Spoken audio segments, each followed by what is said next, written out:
এখন আমি আছি FRI ইনস্টিটিউটের ব্যাক সাইডটাতে।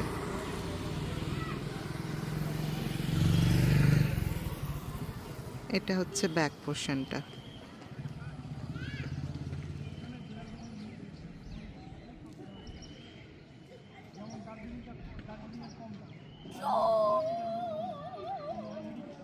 এখানে ক্যান্টিন আছে, এখানে সব পার্কিংয়ের জন্য গাড়ি দাঁড়িয়ে থাকে।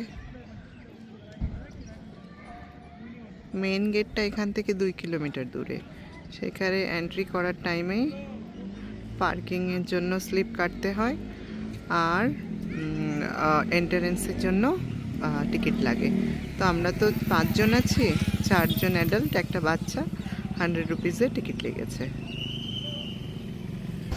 এখানে 15 টাকা পার হেড টিকিট পার্কিং।